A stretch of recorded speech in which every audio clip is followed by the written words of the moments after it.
बाहर न निकलेगा। और मैं अपने परमेश्वर का नाम और अपने परमेश्वर के नगर अर्थात नए यरूशलेम का नाम, जो मेरे परमेश्वर के पास से स्वर्ग पर से उतरने वाला है, और अपना नया नाम उस पर लिखूंगा। जिसके कान हो वह सुन ले कि आत्मा कलीसियाओं से क्या कहता है। खुदावन के पाक कलाम के पढ़े जाने और सुने जाने पे आशीष। आमीन। प्रभु हमारा प्रभु यीशु मसीह यहाँ पे यूहन्ना को प्रकाशन देते हुए बताते हैं कलीसिया के विषय में कि जो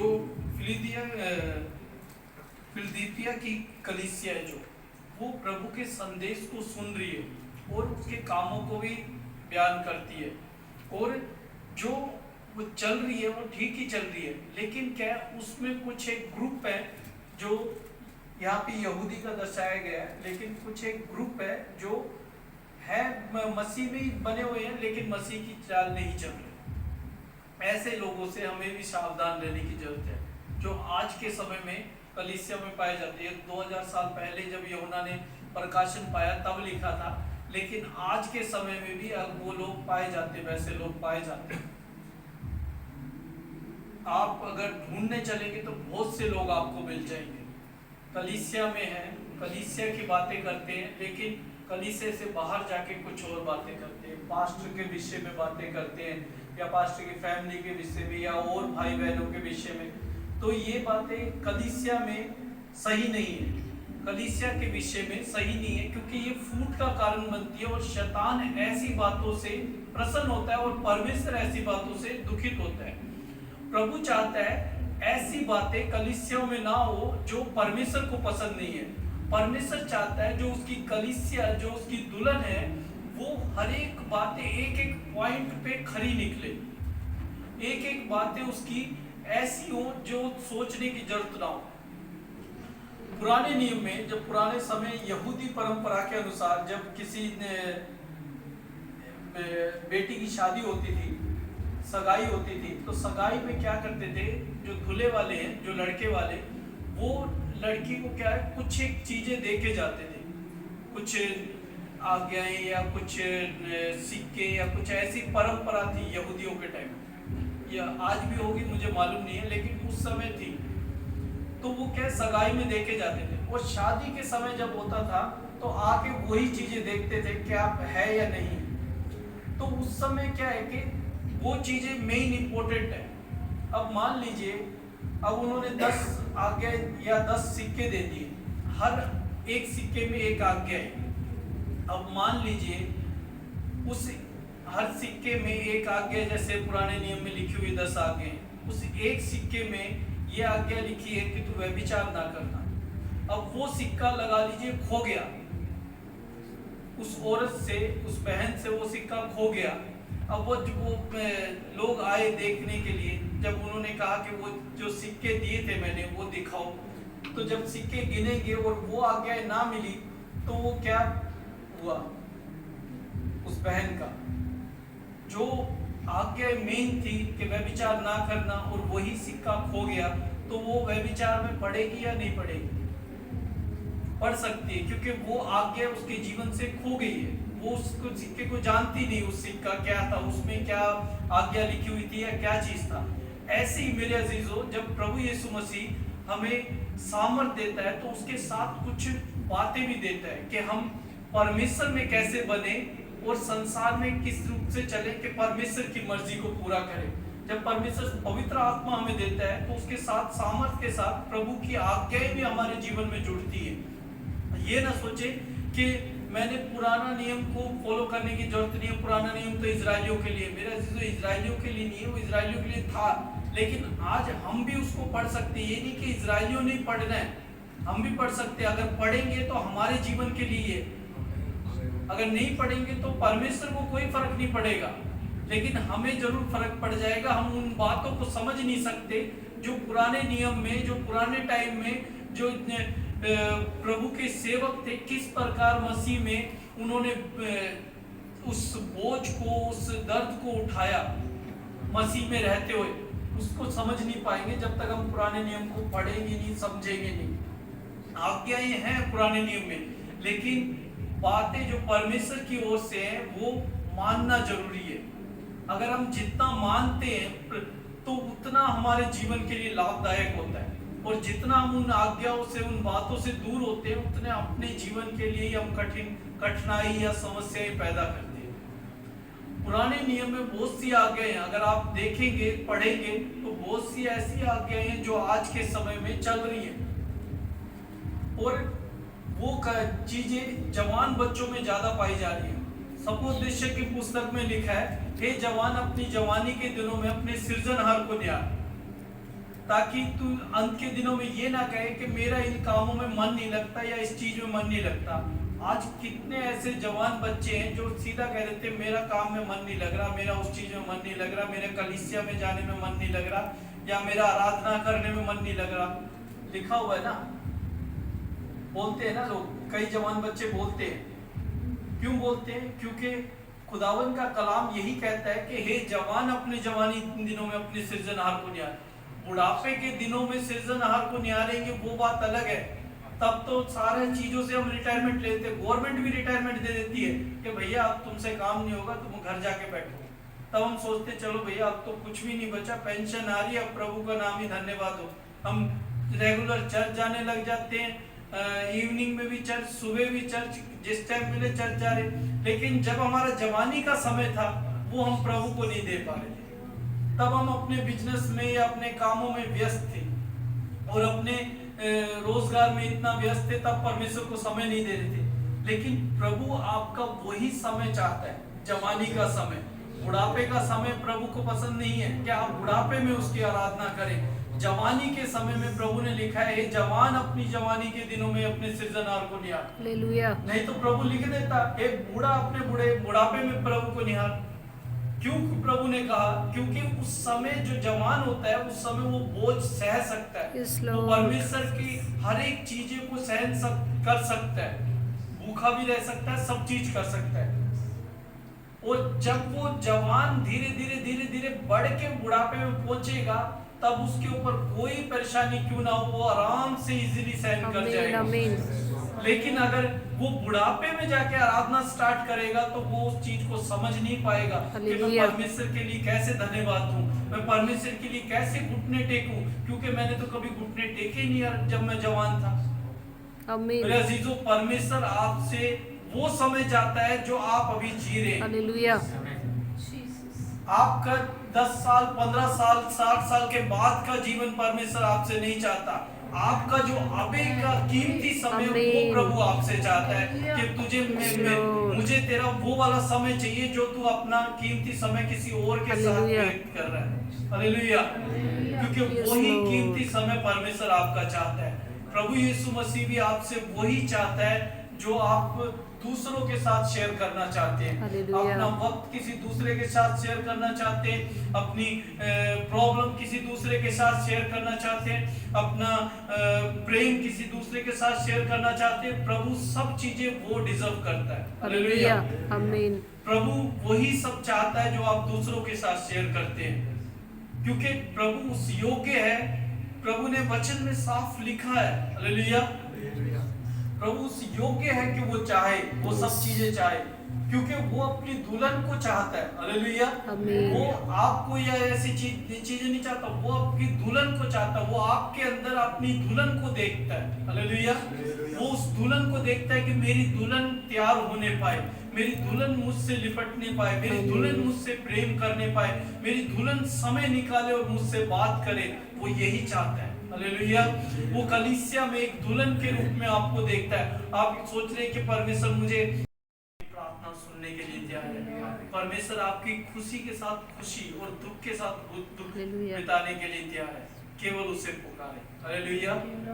और अपने जीवन में जितना हो सके हम प्रार्थना करें, क्योंकि हमारा जाने के बाद वही काम है। और कोई काम नहीं है, हमारा वही एक काम है। हम ये ना सोचे कि मैं जाने के बाद मैं वहाँ पे क्या करूँगा, कैसे रहूँ। मेरे अजीजों, वहाँ पे आराधना ही होती है और आराधना ही हमें करनी है। तो हमें अभी से तैयार होना है, क्योंकि वहाँ पे जब हम जाएंगे तो आराधक ही जाएंगे, आराधना करेंगे हम प्रभु की, क्योंकि उसे हम अपने, जिसे हम वचनों में देखते हैं, जिसे हम महसूस करते हैं, उसे आमने सामने देखते हैं। कितने लोग प्रभु को देखना चाहते हैं? आमीन आमीन हालेलुया। मेरे अजीजों, केवल हमें काम वही करना है, यस लॉर्ड जितना हो सके प्रभु में व्यतीत अपने जीवन को बढ़ाना है, और जितना हो सके हम दूसरे भाई बहनों को भी प्रभु में लेके Yes. आना है। क्योंकि प्रभु कहता है वो भी मेरी आत्मा है, वो भी नाश नहीं होनी चाहिए। प्रभु यीशु मसीह को जब मारा गया, गाड़ा गया, जब 3 दिन जब प्रभु यीशु मसीह जब कब्र में रखा गया था प्रभु को, तो प्रभु यीशु मसीह जहाँ पे और दुष्ट आत्माएं या और आत्माएं थी, वहां प्रभु यीशु मसीह गया। शैतान ने तो बहुत कोशिश करी कि उसे वहीं पे रहने दे, दोबारा ना भेजे प्रभु यीशु मसीह को, लेकिन खुदावन के पास अधिकार है। हालेलुया। हालेलुया पुराने नियम में आदम को अधिकार दिया गया था, पूरी पृथ्वी का अधिकार आदम को दिया गया था पुराने नियम में, जब पृथ्वी बनी थी। और पाप करके वो अधिकार शैतान के पास पहुंच गया, और जब शैतान के पास पहुंचा तो उस शैतान से वो अधिकार छीनना था। क्योंकि जब प्रभु यीशु मसीह के पास, नए नियम में जब हम पढ़ते हैं, जब प्रभु यीशु मसीह के पास जब प्रभु यीशु मसीह ने फास्टिंग रखी थी, तब प्रभु यीशु मसीह के पास गया, एक ऊंचे कंगूरे पे ऊपर ले जाके प्रभु यीशु मसीह का, इस सारे जगत का अधिकार मेरे पास है, मुझे दंडवत कर। तो वही अधिकार फिर प्रभु यीशु मसीह ने उससे छीना। हालेलुया और छीन के प्रकाशित वाक्य में जब हम पढ़ते, प्रभु यीशु मसीह ने कहा सारे जगत का अधिकार मेरे हाथ में। आमीन हालेलुया। आमीन वही अधिकार जब उसके पास था, शैतान के पास, तो उसने देखा प्रभु यीशु मसीह तो अब मर गया, अब कहानी खत्म, अब मैं जीत गया, क्योंकि प्रभु यीशु मसीह तो मर गया। और उसने सोचा अब प्रभु यीशु मसीह जीने वाला नहीं है, उसकी लाश सड़ती रहेगी। लेकिन इतिहास गवाह है उसकी लाश सड़ने नहीं पाई। हालेलुया। वो कब्र आज भी खुली है कि जाके कोई भी देख ले, उसकी लाश वहां पे नहीं है। हालेलुया। क्योंकि फरिश्तों ने इसकी गवाही दी है कि जिसको तुम मुर्दों में देखते हो वो जी उठा है। हालेलुया। और वो आज भी जीवित है। हालेलुया। और दोबारा आके उसने परिणाम, इस चीज का पुख्ता परिणाम दिया है कि देख लो, मुझे छू के देख लो कि मैं वही हूँ या नहीं। आमीन, आमीन। प्रभु यीशु मसीह 40 दिन लोगों के बीच में रहा, Yes, Lord. और पूरे पक्के परिणामों के साथ उसने सबूत दिया कि मैं वही प्रभु यीशु मसीह जो तुम्हारे बीच में पहले रहता था। आमीन। हालेलुया। आज भी प्रभु यीशु मसीह हमारे बीच में, केवल उसे पाने की योग्य होना चाहिए। हालेलुया। अगर हमारा हृदय साफ है तो आज भी प्रभु यीशु मसीह हमारे बीच में मौजूद है। Yes. अगर जितना हम दूरी बनाएंगे वो उतना हमसे दूर होएगा, और जितना हम उसके नजदीक जाएंगे उतना वो हमारे नजदीक आएगा। आमीन। केवल ये जो दूरियां हैं ये हम अपने बना के बैठे। हालेलुया। यस एक मेरे पास एक ऐप है, उसमें किंग जेम्स की बाइबल का एक ऐप है, उसमें क्या है डेली रेफरेंस आते हैं। उसमें डेली जब हम रेफरेंस रीड करते हैं तो लास्ट में आमीन लिखते हैं, तो वो क्या है एक स्टेप और करीब चले जाते हैं। ऐसे ऐसे स्टेप बढ़ते बढ़ते बढ़ते वो पहुंच जाते हैं, क्रूस के पास पहुंचते हैं। तो असल जीवन में भी हमारा यही है, हालेलुया जितना हम आराधना करेंगे, प्रार्थना करेंगे, उतना प्रभु के नजदीक होते जाएंगे। आमीन और जैसे ही दूर होने के लिए हमें कुछ कोशिश नहीं करनी, जस्ट हमने थोड़ी सी आराधना छोड़ दी, तुरंत शैतान हमारे जीवन में काम कर जाएगा और कहेगा एक आराधना क्या 2 आराधना छोड़ दे, कोई दिक्कत नहीं है, काम इतना कर, प्रॉफिट कमा, ये कर वो कर। आराधना करने में क्या मिलेगा तुझे, प्रार्थना करने में क्या मिलेगा? शैतान हमारे मनों में यही डालता है, कहेगा तू इतने घंटे जाके वहां पे आराधना करेगा, या कुछ प्रॉफिट, कुछ बेनिफिट नहीं होना तेरा, तेरी लाइफ में कुछ बेनिफिट नहीं होगा, लेकिन तू अपने काम को छोड़ के जा रहा है, और जब काम को छोड़ के जा रहा है तो तुझे कुछ बेनिफिट नहीं होगा। ये शैतान हमारे मनों में डालता है, और वो बातें क्या है, कई बार हम इतनी सीरियस ले लेते हैं, आराधना में छोड़ देते हैं, आराधना को मिस कर देते हैं, उसकी बातों को प्रथम दे देते हैं, और प्रभु उस समय दुखित होता है। हालेलुया। प्रभु चाहता है कि मेरे अजीजों हम उस बातों को ज्यादा सीरियस ना लें जो संसार की ओर से आते हैं, जो खुदा के कलाम में ये लिखा है ना, जो यहूदी का भेष तो यहूदियों के जैसे बने हुए हैं। मेरे साथ पढ़ देंगे, देख मैं शैतान के उन सभा वालों को तेरे वश में कर दूंगा जो यहूदी बन बैठे हैं पर है नहीं, परंतु झूठ बोलते हैं। देख मैं ऐसा करूंगा कि वह आकर तेरे पैरों में गिरेंगे और यह जान लेंगे कि मैं तुझसे प्रेम रखता हूँ। हालेलुया। प्रभु कहता है जब हम आराधना में प्रभु से अटैच रहेंगे तो वो अपने आप ही हमारे पास आ जाएंगे। इसीलिए मेरे अजीजों हमें प्रार्थना में ज्यादा समय बिताना है, क्योंकि जितना समय हम प्रार्थना बिताएंगे तो चाहे दानियल के समान परीक्षाएं आए हमारे जीवन में, तब भी हमें घबराने की जरूरत नहीं पड़ेगी। हालेलुया। हालेलुया। वहां पे दाऊद होता तो शायद पाड़ देता शेर के मुंह को, क्योंकि उसने बचपन में भी पाड़ दिया था, लेकिन दानियल ने नहीं पाड़े थे। दानियल तो बल्कि मांसाहारी भी नहीं था, वो तो मीट वगैरह भी नहीं खाता था, इतना ताकतवर भी नहीं था, साधारण सा मनुष्य था, क्या पता मुझ जैसे या मुझसे भी और पतला हो। तो उस समय वो सिर्फ आराधना और परमेश्वर के ऊपर हालेलुया। Yes Lord. और इतना कॉन्फिडेंस था कि परमेश्वर मुझे बचा लेगा। आमीन आमीन। अगर बचाए तो ठीक है, अगर नहीं बचाता तो भी कोई दिक्कत नहीं है, हालेलुया। लेकिन तेरी आराधना नहीं हो पाएगी। हालेलुया।